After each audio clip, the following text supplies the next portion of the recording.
This is one of those chapters that after you read it and you let it sink in, you're just like, man, dude, you know what I mean? Like, what a crazy chapter from beginning to end. And the more I thought about it, the more I went back and reread and looked at the panels, and the more I looked at some comments, I was like, you know what, man, I'm gonna have to structure this week's Afterthoughts in the same way that I did one a couple of weeks ago. We're playing a game today, ladies and gentlemen. We're going to be playing the game of Who Saved the King. All right, but before we get into that, I really want to talk about certain aspects of this chapter that either stuck with me for one reason or another, or that I just want to highlight real quick, man, because, dude, gotta start off with a Nami and Zeus greatness, man. Yo, I did not expect Oda to go down this route, but now I'm even happier, and I think the reason why it synced in the way that it did, because when I first read the chapter, because I really wanted that 1v1 between Ulti to happen now, as I stated in the predictions video, I was super pumped to see what could happen between Nami and Ulti, and there was so many things, so many possibilities. And this was the one that I was just not expecting. And that's what I said in the video. I was like, yo, watch Oda come in and break my ankles. But here's the thing. If we look at the end of the chapter as some sort of template or representation of what this arc is going to mainly have in terms of long-term payoff or long-term build-up and setup with eventual payoff. I mean, we see what's happening with Luffy right now. I don't believe he's done for even a second, dude. My man is flying off Onigashima. We're going to talk about who could possibly save him, but there's no way that he's done, right? He's eventually going to come back up. Rubber always bounces back, and he's going to go up in like swimwear and take on Kaido once again. For when it does take place, when Luffy ends up finally taking out Kaido, it's going to be a moment of such incredible payoff. And I think we're going to see that for many of these characters. It's going to be a prevalent theme throughout this arc. So when we think about that in Nami's case, and we see the whole Zeus storyline, I mean, my man Zeus getting more character development and a whole character arc in one chapter. I mean, crazy stuff, dude. I still can't believe that happened. You know, shout out to Oda, man, for allowing us to care about certain characters in such a short time span. I mean, he's done it so many times, but seriously, to happen with Zeus here, crazy, crazy stuff. But the main thing here is that if Nami really was able to absorb a portion of Zeus into her Climateact and has captured her Pokemon, then the hopes and the dreams for Ulti still live on. Now, my question is, if Ulti gets back up, Page 1's gonna have to get back up too, right? So eventually we might still get that 2v2 between Nami and Usopp versus Ulti and Page 1. But let's just say that it stays Nami versus Ulti. When Ulti comes back, she is going to be terrified. She is going to be completely and utterly like flaggers every time I try to take out this woman. Every time I try to take out anyone, I continue to get wrecked. So she's going to be on even more of a mission and on an even bigger rush to end things as quickly as possible. We saw this week the thing that I was talking about with the headbutt. I think this is a strong possibility. Exactly what happened this week is probably what's going to happen again in terms of Ulti wanting to grab her shoulders and go straight in for the killer headbutt. And like I was saying in the predictions video, this is going to lead towards a situation where Nami is going to have to challenge herself and is going to have to put herself in a scenario where, like, listen, Oda's going to place her in a situation where she's going to have to overcome herself before she overcomes Ulti, right? So we're going to get to a situation where Nami now, with that piece of Zeus, which is probably going to grow into a bigger piece and grow into the actual Zeus again, because there's no way my man got that entire character arc if he's not going to come back, you know what I mean? So Zeus ain't done yet, and whenever we see him again, he's going to come in to deliver the greatest Thunderbolt tempo, or whatever variation it is, of it on Ulti. And what's going to be great about this is whenever they do end up meeting again, it's going to be on more of an equal playing field. I mean, Ulti has been getting damaged. Shout out to Ulti's durability, like I said, man. If Ulti gets up from this again, and we truly do get Nami versus Ulti round 3, like I'm saying, then her endurance, her durability is crazy. She got hit by a Thunder Bagua. She fought Luffy. She's taking these attacks from Nami, and now she takes a Mazer Cannon, the nasal cannon, as I call it, from a Big Mom. And it's like, yo, she gets back up from that too. And I mean, it's going to take a lot to take her down, which is why, like Nami was saying, it's going to have to take a thunderbolt of legend or some massive amount of thunder in order to take her out. And so my hopes and dreams are still there that Nami versus Ulti will happen. I'm still thinking about the Usopp and Page 1 situation with Page 1 getting hit by, Conqueror's coding Big Mom. I mean, it's going to be tough to see. But if Page 1 gets up from that too, then we got to put some respect on his name as well in terms of endurance and resiliency, because that's just crazy, right? That's insane. But man, shout out to Zeus, shout out to Nami. Great panels this week, like the tornado tempo and a couple of those just really good stuff. Nami was about to put it in work, man. If Big Mom would not have intervened, Nami was going to put it in work. But he's saving it for now, I'm sure. And the payoff will come later to the Nami versus Ulti greatness. Now, when it comes to, and once again, Zeus will come back. I mean, you can't get moments like these putting us almost in tears, unless my boy is coming back, So great stuff. Just really adored that portion of the chapter the more that I thought about it, right? But then we move over into some crazy stuff, man. Kid shows up way earlier than expected, but not only does he show up, he shows up in the nick of time. He takes Big Mom's face, all right? Now, if you know yourself some Bleach, like I do, I love me some Bleach, man. You know what I mean?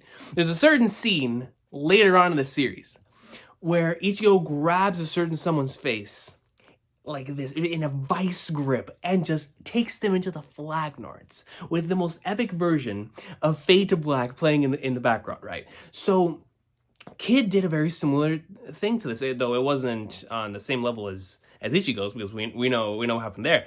But in this case, to whom he's doing it to, in an Emperor of the Sea, Big Mom, his whole face, bro, when she got back up, you saw the bruises around the eyebrows, around the face, and it's like, Kid! Like, Kid's ready to go in. So Punk Gibson goes in, takes her face right down into the ground, and I think that now, because, the person inside of me wants to say, the logic wants to say, if Luffy, after surviving up there for 30 minutes, and shout out to Luffy, right? Because this dude was 1v1ing the individual that you're not supposed to 1v1.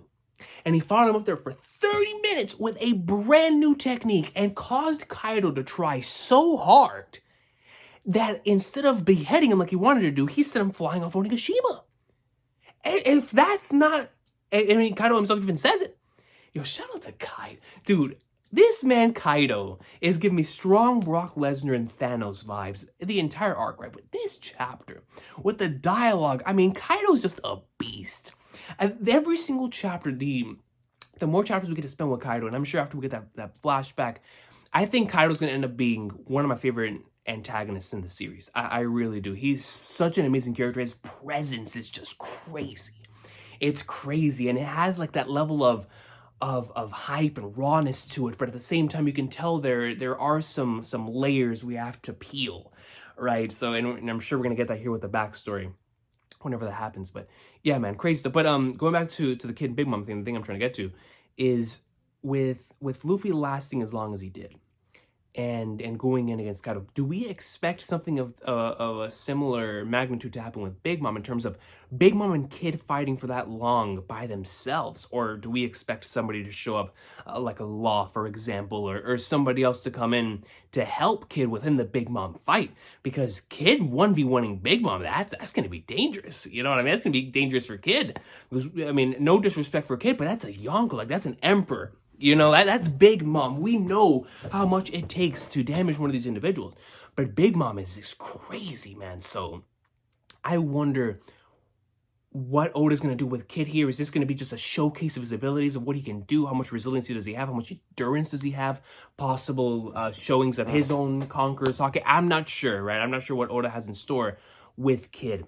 But Kid greatness is incoming in terms of him showing out with abilities. We're probably going to see some of the best old page spreads in terms of him utilizing his abilities and whatnot. And it's probably going to lead towards some really, really crazy, resilient stuff from Kid. We're going to see his willpower in terms of wanting to take one of these individuals down. And so I do wonder how long it's going to remain a 1v1. I wonder how far he's going to take Big Mom into forcing her to move. Some of their interactions on the roof were amazing. So whatever takes place here now between the two of them is probably just going to be equally as amazing, you know. But without further ado, ladies and gentlemen, it is time. You know, the entire rest of the chapter, definitely a lot of things to talk about, definitely a lot of things to discuss. But the main thing to discuss this week is the game we're going to be playing. And that game is titled, Who is Saving the King? So I've got about 12 names or different things that could save Luffy from falling out of Onigashima here. Some of them from the comments, the others from my own brain. So it's a combination here. It's a team effort. But we're going to get to the bottom of this. Just like we did for Odin. We're going to get to the bottom of this. And we're going to figure out who it is that can save Luffy. So let's start off, man. So coming in first, the most likely scenario, or at least one of the two more likely scenarios that could take place here, and that is Yamato. Now, Yamato coming in to save Luffy, of course, I would love it because I love their duo. We would finally get an opportunity to see her fruit in action, whether it is that mythical tiger or whether it's her own variation of a dragon. We're not sure yet, right? But it is going to give us an opportunity to see her fruit, no question. The one thing that keeps me from thinking that it's not Yamato is that Yamato already headed off in the direction of the roof to get up to where Luffy and Kaido, of course, were throwing down, because she knows how strong Kaido is, man. Like, she knows, like, yo, I can't leave my boy up there by himself for that long taking on that monster. You feel me? So she's probably heading off towards the live floor as we speak, ready to go through that hole and engage with Kaido. So it's a few different scenarios. It could most certainly happen, like after Momonosuke stated, yo, he's getting weaker. There's only two of them up there. Maybe Yamato takes the other route, you know, depending on the fruit. If it really is a dragon, then why in the world would she go through everything else? Just, you know, go around the back, you know, feel me? Just go around the backside, you know, and Onigashima was flying in the air, fly out and fly your way to the roof. And then while that's happening, you see Luffy falling down, you grab him and you keep going. So it's got to be one of the two, but regardless of what happens, you know what? Let's talk about the next one, and then I'll bring the two together. Next one. And the next one is the next obvious one, which is Momo. Now, Momonosuke being the one that saves Luffy for me, and for my hype and the theories going into this arc, and really wanting to see Luffy riding on top of Momonosuke to deliver the final blow against Kaido, the thing being a true boss battle taking place on land, sea, and air. This is stuff I've always wanted to see. And with CP0 recently saying that his Dover was a failure, and you know, usually what that means is the complete opposite. So him flying out in fear, really wanting to save Luffy. He knows what's going on the roof. You know, he knows exactly that man's getting weaker. If he doesn't sense Luffy anymore, of course, he could be the one to say screw it, especially because of the internal character motivation of Momonosuke. How great of a character moment would it be to see Luffy flying? We know that he's afraid of heights. So how great would it be for after he reads Odin's novel, he is on a high where he's like, man, I can't stop being in fear. I can't stop letting everybody else do the work. I gotta do something on my own here, man. And so when he sees Luffy falling from Onigashima, he says, screw all the nonsense. I'm going to protect him. And then he turns into his dragon form, maybe a new version of his dragon form, the true version of his dragon form, goes in and saves Luffy and allows him the time to recover before going up to the roof. Right? So that's where I'm heading towards, is that, in particular because I really want to see the land, sea, and air stuff between Kaido and Luffy Momonosuke. But it would just be great for Momonosuke's character. I mean, just think about it, man. A dude who is afraid of heights, finally conquering that fear after reading Odin's journal. We know that after reading Odin's journal, above all else, above reading potential spoilers for the future when it comes to what the One Piece is, the Void Century, all that stuff, above all of that, what this man Momonosuke wants out of this journal is to find out more about his dad, and just how great of a man he was. And once he gets that, and he's like, yo, I want to be somebody that lives up to being his son. Yo, I want to be Kozuki Momonosuke, the future shogun of Wano country. And so when he gets that resolve just to the max, that's when we're going to start seeing some true greatness from Momonosuke, right? So now that he's by himself and he does that, and he were to overcome his fear and go out and save Luffy, true dragon form coming in, it would just be not only a really cool moment, but an excellent moment for his character. Now, how does it tie into Yamato? If Momonosuke saves Luffy, Yamato has only one thing to do, and that is to confront Kaido by herself. What is that going to lead towards? Like I said in the reaction, a flashback and an amazing bout. You know it's going to lead towards a battle of just emotions. It's going to be raw, unfiltered emotions between two individuals who know each other so well. And we're going to get to find out so many things, what their relationship is like, how they truly feel about each other, a peek into Kaido's flashback, maybe even his full flashback, who knows, right? Who knows? And Yamato's story as well. Like, we're going to be able to find out so much if Yamato and Kaido get that opportunity to 1v1 up there. And it's less about the incredible battle scenes and more about the importance to the overall story. I mean, they confront each other and Kaido goes in, and imagine Luffy running in it at the wrong time, quote unquote, or the right time, where Kaido's about to pwn Yamato because he's had enough of all of this, or maybe doesn't do that. And, you know, we see a injured Yamato on the floor, and, Luffy gets mad. He's like, Gear 4 Snake Man Advanced Conqueror's Hockey mode, so something crazy like that. So that's why in those two scenarios, with Yamato either saving Luffy and going up there, or Momonosuke doing it, and then Yamato going, I really want it to be one of those two because it would be perfect for their characters. It would be perfect for their characters to progress within this arc.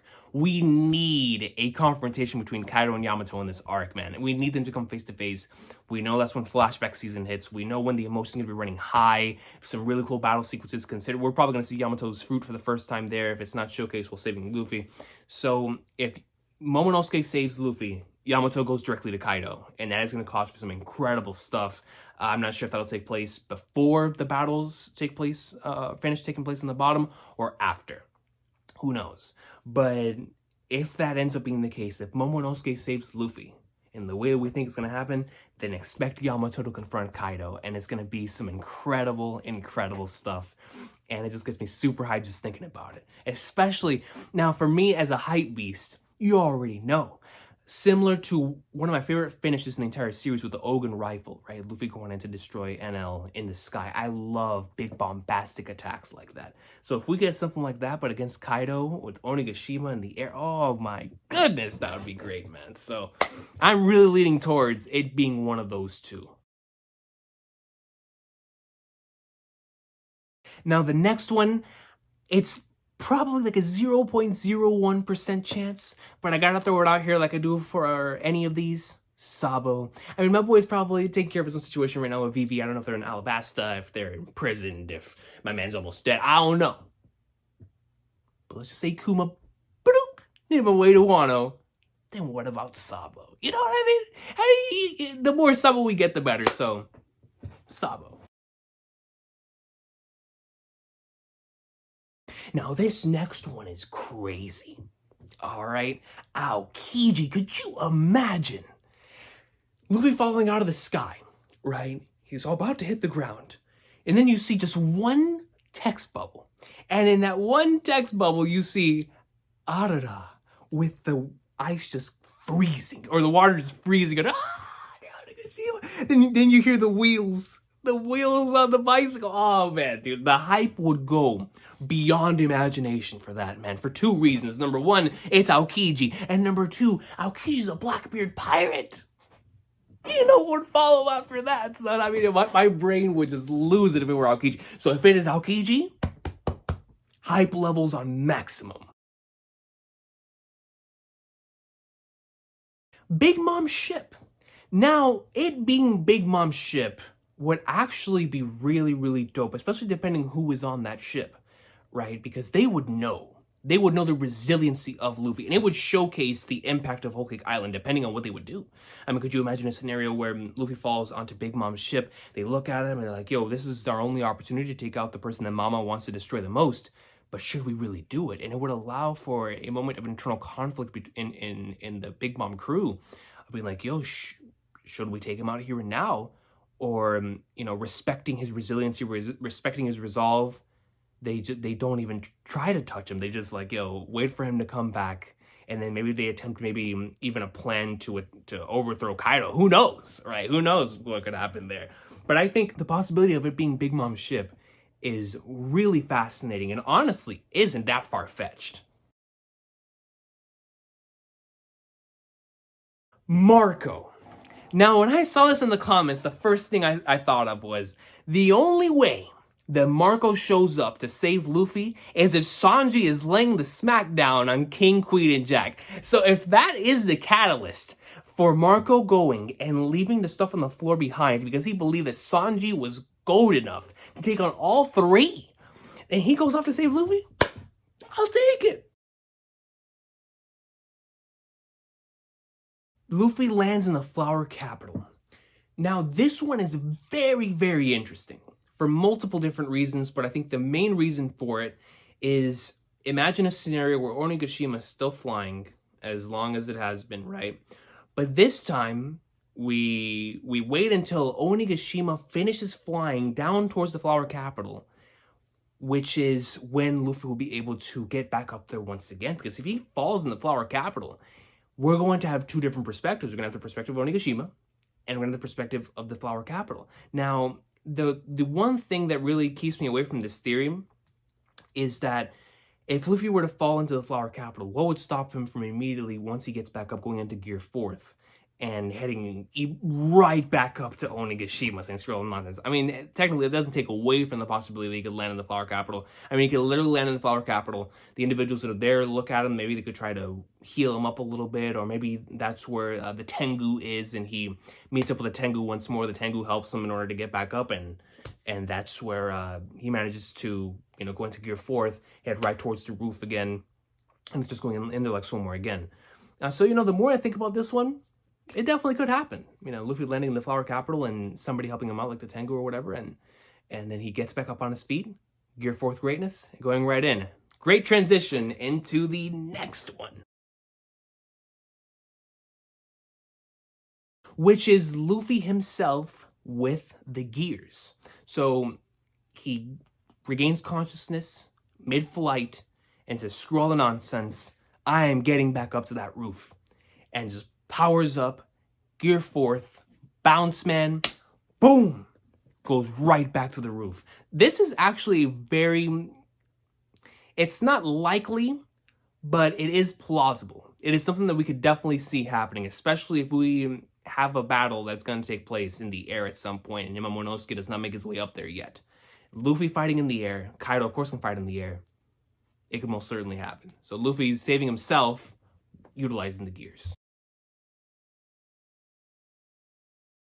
Now, this one would be nasty.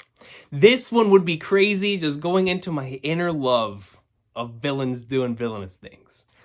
If Kaido, after stating what he said in this week's chapter, actually goes off, jumps off of Onigashima, the place that he is currently in command of and in control of, to crash down in the Flower Capital, I'm assuming, right? And he's staying up there, he's puppeteering, he's doing his thing, and he jumps off Onigashima to ensure that Luffy is dead? Oh my goodness. And we have him be the one to save, quote unquote, save Luffy. Where he grabs him, he goes down, and he grabs him in midair and puts him right back on the roof. Like, I ain't done with you yet, son. The hype would be so real if Kaido were to do that. My love for Kaido would go up like even more than it already is right now. If you were, that would just show how real he is. Like, yo, I ain't done with you yet, boy, on some Kratos stuff. That would be nasty. Nasty. Now, this one is very, very interesting as well, because I kind of forgot that they were even there. I mean, it's like, they're there. You remember seeing the panels whenever we first entered Onigashima, and some of those incredibly well-drawn double-page spreads. With them in the submarine with Law's crew, and you wonder what their role is going to end up being in this arc. What about if their role really is saving Luffy in the same way they did in Marineford, where the submarine was able to get him out of harm's danger when things were getting crazy? So if he is able to stay there with Law's crew and get himself back up, let the time go on for a bit in order to get his stamina and be able to enter the gears again, it could work. It could most certainly work. So Beppo's crew, definitely a likely possibility. Now this one would be insane because of the narration at the end of chapter 800. I'm not sure if this is going to be their moment to come in or if it's going to be way later on. But if this is the time for the Alliance to show up, if this is the time for us to see, Bartolomeo and Cavendish and Orlumbus and Hadruddin and everyone to come up in like swimwear and be like, yo, you ain't doing this to the king. It would be so good. It would be so hype. I just don't know if this is when Oda wants them to show up and go in, because we already have so many major players in Wano. But if they do show up and they're allowed to turn the tides, the thing is with Onigashima currently in the air, it would be hard for them to be able to even get up there. But for them to just save Luffy, I don't know what Oda has in store. It's currently like a 50-50 thing where it is kind of likely because they have the Vivid card, so they know what's happening, but it's also kind of not likely. So it's half and half, take it as you will, but the Alliance showing up is definitely a possibility. And the last one, I had to do it. That it had to be said. If NL saves Luffy, triple Santa hats. Triple Jordan jerseys. It would be peak. And that has been the Afterthoughts, man. So many different possibilities of what could happen, but that is why this is the perfect break chapter, because now we can discuss these three things, and of course everything else has been happening on Nagashima that we could discuss, talk about like stuff last week. Everybody's heading off in their own directions, the momentum is swinging, it's moving. But Nami potentially getting Zeus back now after this, with maybe a piece staying in the Climate Act, with Nami versus Ulti round 3 taking place eventually. The Big Mom and Kid hype and what's going to happen there. But especially, who is going to save Luffy from falling off of Onigashima, and how is going to be able to get back up there. So many different things that could happen. But one thing's for sure, with this break going on, this is going to be on our minds rent-free until chapter 1014 comes out, man.